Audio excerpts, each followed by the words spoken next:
അപ്പോക്കാലിപ്സിസ് അഥവാ വെളിപ്പാട് പുസ്തകത്തിൻ്റെ മറ്റൊരു എപ്പിസോഡിലേക്ക് ഏവരെയും ഞാൻ ഹാർദവമായി സ്വാഗതം ചെയ്യുന്നു. നമുക്കൊരുമിച്ച് തുടർ പഠനം ശ്രമിക്കാം.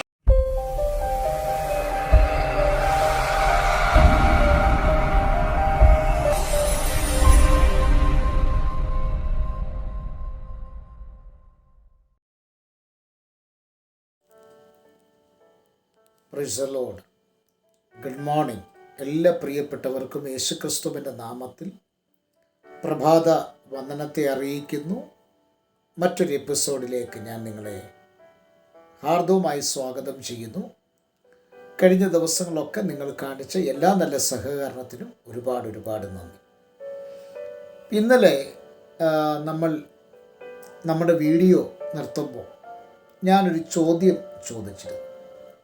ആ ചോദ്യം സത്യത്തിൽ എൻ്റെ അല്ല. ആ ചോദ്യം എൻ്റെ ഈ വീഡിയോ വീക്ഷിക്കുന്ന ഒരു വ്യക്തിയുടേതാണ്. അപ്പോൾ ആ ചോദ്യം ഇതായിരുന്നു: യേശുക്രിസ്തുവിൻ്റെ രക്തത്താൽ മുദ്ര വെച്ച് പ്രാർത്ഥിക്കാമോ എന്നുള്ളതായിരുന്നു ചോദ്യം. എനിക്ക് നിരവധി കമൻസുകൾ വന്നതിൽ ഭൂരിഭാഗം കമൻസും വേണ്ട എന്നുള്ളതാണ്. അതിൽ തുലവും ചുരുക്കമായിട്ടുള്ള പ്രിയപ്പെട്ടവരാണ് അത് വേണം എന്നാവശ്യപ്പെട്ടത്. അപ്പം ഞാൻ ഈ കഴിഞ്ഞ ദിവസം പറഞ്ഞിരുന്നു, അതിൻ്റെ മറുപടി ഞാൻ പറയാം എന്നൊരു പറഞ്ഞിരുന്നു. വെളിപ്പാട് പുസ്തകത്തിൻ്റെ ആ മുദ്ര എന്ന് പറയുന്ന ഭാഗം പഠിച്ചപ്പോഴാണല്ലോ നമ്മൾ ഈ ഒരു വിഷയം എടുത്തിട്ടത്. അതുകൊണ്ട് തന്നെ ആ ഒരു സംശയ നിവാരണം നടത്തി നമുക്ക് ഈ വീഡിയോ അവസാനിപ്പിക്കുവാനായിട്ട് ആഗ്രഹിക്കുകയാണ്. മുദ്ര, അതായത് യേശുക്രിസ്തുവിൻ്റെ രക്തത്താൽ മുദ്ര വെച്ച് പ്രാർത്ഥിക്കാമോ എന്നുള്ളതാണ് ചോദ്യം. നിങ്ങളുടെ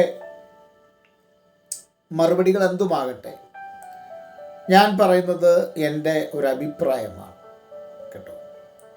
ഇതിനെ ഒരു ക്രിറ്റിസൈസായിട്ട് എടുക്കണ്ട. ഇതെൻ്റെ ഒരു അഭിപ്രായമാണ്.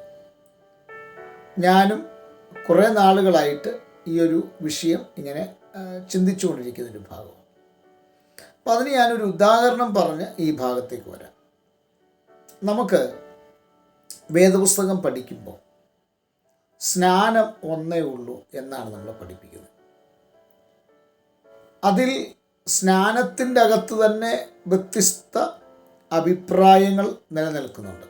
ചിലർ ശിശുസ്നാനം നടത്തുന്നവരുണ്ട്, കൊടിക്കീഴിലെ സ്നാനം നടത്തുന്നവരുണ്ട്, അതുപോലെ തന്നെ എന്താ പറയുന്നത്, തൃത്വ സ്നാനമുണ്ട്, ഏക സ്നാനമുണ്ട്, അതായത് ഏകത്വം, യേശുവിൻ നാമ സ്നാനമുണ്ട്. ഇതിലേതാണ് ശരി എന്നുള്ളതാണ് നമ്മൾ നോക്കുന്നത്. എൻ്റെ ഒരു അഭിപ്രായം പറഞ്ഞാൽ ശിശു സ്നാനവും കൊടിക്കീഴിലെ സ്നാനവും ഒഴികെ, ഇപ്പം നമ്മൾ ഒരുവനെ കർത്താവായ യേശുക്രിസ്തുവിൻ്റെ നാമത്തിലാണ് മുക്കുന്നതെങ്കിലും അല്ല, ഇനി നാം പിതാവിൻ്റെയും പുത്രൻ്റെയും പരിശുദ്ധാത്മാവിൻ്റെ നാമത്തിലാണ് സ്നാനപ്പെടുത്തുന്നതെങ്കിലും ഈ സ്നാനം ഒന്നേ ഉള്ളൂ. അത് വിശ്വാസ സ്നാനമാണ്. ആ വിശ്വാസ സ്നാനം എന്ന് പറയുന്നത് വെള്ളത്തിൽ ഇറങ്ങി മുങ്ങുക എന്നുള്ളതാണ് അതിൻ്റെ രീതി.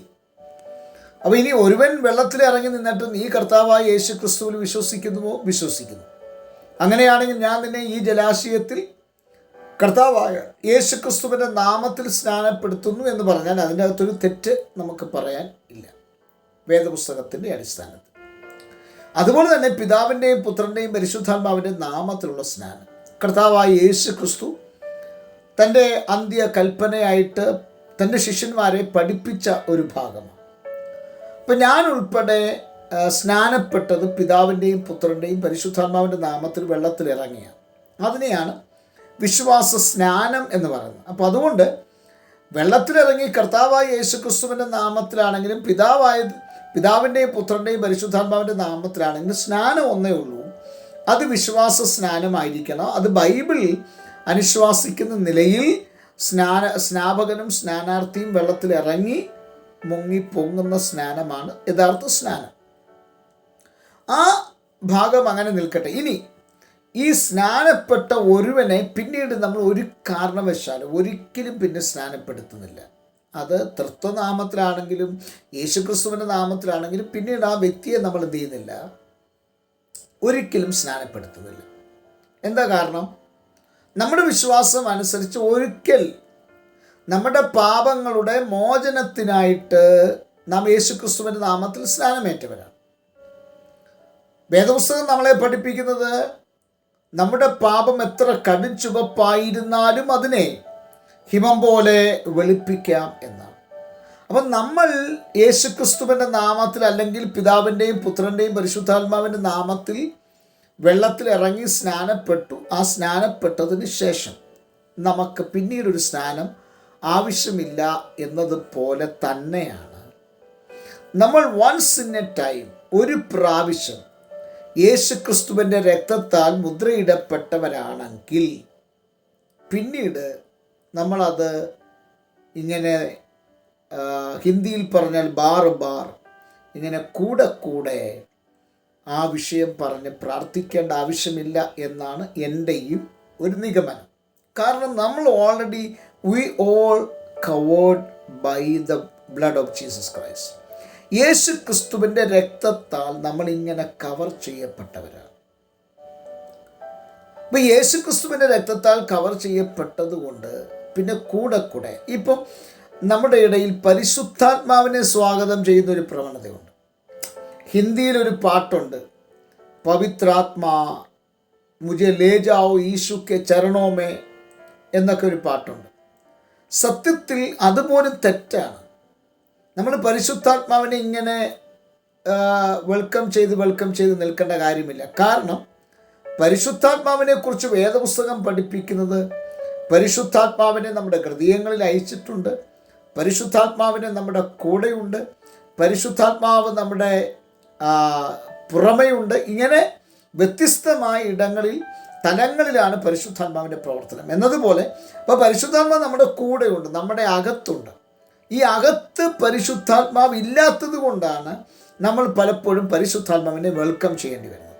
അപ്പോൾ പരിശുദ്ധാത്മാവിനെ അകത്ത് പ്രാപിച്ചിട്ടുള്ള ഒരു വ്യക്തി പിന്നീട് പരിശുദ്ധാത്മാവിനെ സ്വാഗതം ചെയ്യേണ്ട ആവശ്യമില്ല. എന്നതുപോലെ തന്നെ യേശുക്രിസ്തുവിൻ്റെ രക്തത്താൽ വിടുതൽ പ്രാപിച്ച് മുദ്രയിടപ്പെട്ട ജനം വീണ്ടും വീണ്ടും അത് ആവർത്തിച്ച് പറയേണ്ട കാര്യം ഇല്ല. പഴയ നിയമത്തിൽ നിന്ന് തന്നെ ഒരു ഉദാഹരണം പറഞ്ഞാൽ, ഒറ്റ പ്രാവശ്യമേ അവരുടെ കട്ടളപ്പടിമേലും കുറുമ്പടിമേലും രക്തം അടയാളമായി പുരട്ടിയുള്ളൂ. ആ രക്തം അടയാളമായി പുരട്ടിയ ഭവനത്തിൽ നിന്നും സംഹാരക ദൂതൻ കടന്നുപോയി എന്ന് നമ്മൾ വായിക്കുന്നു. രക്തമടയാളമില്ലാത്ത ഭവനത്തെയൊക്കെ സംഹാരകൻ താണ്ഡവമാടിയപ്പോൾ രക്തമടയാളമുള്ള ഭവനത്തിൽ സംഹാരകൻ്റെ ഒരു താണ്ഡവവും നടന്നില്ല. അവർ കൂടെ കൂടെ ചെന്ന് കട്ടളപ്പടിമേലും കുറുമ്പടിമേലും ആ രക്തം പുരട്ടിയില്ല. വൺസ് ഇൻ എ ടൈം, ഒറ്റ സമയം. അങ്ങനെയാണെങ്കിൽ നമ്മുടെയും ജീവിതത്തിൽ നമ്മൾ രക്ഷിക്കപ്പെട്ടു, സ്നാനപ്പെട്ടു, അഭിഷേകം പ്രാപിച്ചു, പരിശുദ്ധാത്മാവിൻ്റെ നിറവിൽ നിൽക്കുമ്പോൾ നമുക്കിനി കൂടെ കൂടെ ഈ രക്തത്താൽ മുദ്രയിടപ്പെട്ട് അങ്ങനെങ്കിൽ ആ നിലയിലുള്ള ഒരു പ്രാർത്ഥനയുടെ ആവശ്യകത ഇല്ല എന്നാണ് എൻ്റെയും അഭിപ്രായം. ഇനി നിങ്ങളുടെ വിലപ്പെട്ട അഭിപ്രായങ്ങൾ എന്തുമാകട്ടെ, അത് വേണം എന്നാണെങ്കിലും വേണ്ട എന്നാണെങ്കിലും നിങ്ങളുടെ വിലയേറിയ നിർദ്ദേശങ്ങൾ ഞാൻ ഈ കാര്യത്തിൽ ചോദിക്കുന്നു. തൽക്കാലം ഇപ്പോൾ ഈ പ്രഭാതത്തിൽ ഈ വീഡിയോ ഞാനിവിടെ അവസാനിപ്പിക്കുകയാണ്. നാളെ പ്രഭാതത്തിൽ നമ്മുടെ സബ്ജക്റ്റിനോട് ചേർന്ന് തന്നെ നമ്മളുടെ പഠനം ആരംഭിക്കും. അതിൽ പ്രധാനമായിട്ട് നാളത്തെ നമ്മുടെ വീഡിയോയിൽ ഞാൻ ചെയ്യുവാനായിട്ട് ആഗ്രഹിക്കുന്നത് ഈ കാഹളത്തെക്കുറിച്ചുള്ള പ്രധാനപ്പെട്ട ചില സംഭവങ്ങൾ അത് ചെയ്യുവാനായിട്ട് ആഗ്രഹിക്കുന്നു. പ്രാർത്ഥനയോടെ ശ്രമിക്കാം. ദൈവം എല്ലാവരെയും അനുഗ്രഹിക്കുമാറാകട്ടെ. നമ്മുടെ കണ്ണുകളെ അടയ്ക്കാൻ പ്രാർത്ഥിക്കാം. നല്ല ദൈവമേ, സ്വർഗസ്ഥ പിതാവേ, നിൻ്റെ ജനത്തെ അനുഗ്രഹിച്ച് പ്രാർത്ഥിക്കുന്നു. വലിയ അനുഗ്രഹമാക്കി തീർക്കണം. സകല നന്മകളാലും ഞങ്ങളെ അനുഗ്രഹിക്കുന്ന ദൈവമാകയാൽ സ്തോത്രം. ഈ പ്രഭാതം ഞങ്ങൾക്ക് തന്നല്ലോ, അവിടുത്തെ കൃപയിൽ ഞങ്ങൾ മറയുന്നു. അവിടുത്തെ കൃപ കൊണ്ട് ഞങ്ങളെ പൊതിഞ്ഞാട്ടെ. മാനവും മഹത്വം എടുക്കണം. നിൻ്റെ ജനത്തെ അനുഗ്രഹിച്ച് പ്രാർത്ഥിക്കും. യേശു ക്രിസ്തുവിൻ നാമത്തിൽ തന്നെ ആമേൻ. എല്ലാവർക്കും നല്ല ഒരു പ്രഭാതം നേരുന്നു. ക്രിസ്തുവിൽ നിങ്ങളുടെ പ്രിയ സഹോദരൻ പാസ്റ്റർ ജോസ് സാമുവേൽ.